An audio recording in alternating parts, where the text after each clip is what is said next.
భారత నౌకాదళంలోకి మరో అత్యాధునిక యుద్ధ నౌక చేరింది. స్వదేశీ పరిజ్ఞానంతో రూపొందించిన stealth frigate INS Mahendragiri worship విశాఖపట్నంలో జలప్రవేశం చేసింది. ఈ యుద్ధ నౌకను రక్షణ మంత్రి రాజ్నాథ్ సింగ్ ప్రారంభించారు.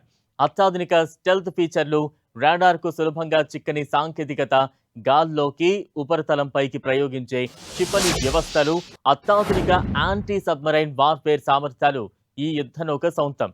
రాజ్నాథ్ సింగ్ మాట్లాడుతూ కర్నూలు జిల్లాలో దేశంలోనే తొలి డ్రోన్ సిటీ ఏర్పాటుకు శంకుస్థాపన చేశామన్నారు. పుట్టపర్తిలో 5వ తరం స్టెల్త్ యుద్ధ విమాన తయారీ ప్రాజెక్ట్ ఏర్పాటు అవుతోందన్నారు. మారుతున్న పరిస్థితులను దృష్టిలో ఉంచుకుని భారత నావికా దళం అప్రమత్తంగా ఉందన్నారు.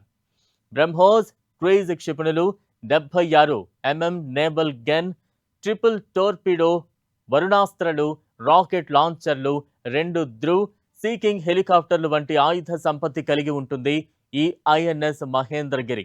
వేగం గంటకు 28 నాట్స్, శత్రువుల నౌకలు, జలాంతర్గాముల కదలికలను పసిగట్టడానికి అనువుగా ఉంటుంది. అత్యాధునిక పరిజ్ఞానంతో నిర్మించిన ఈ నౌక శత్రువు రాడార్లకు చిక్కకుండా తన పని పూర్తి చేసేస్తుంది. महोदय एक स्मृति चिन्ह भेंट करेंगे।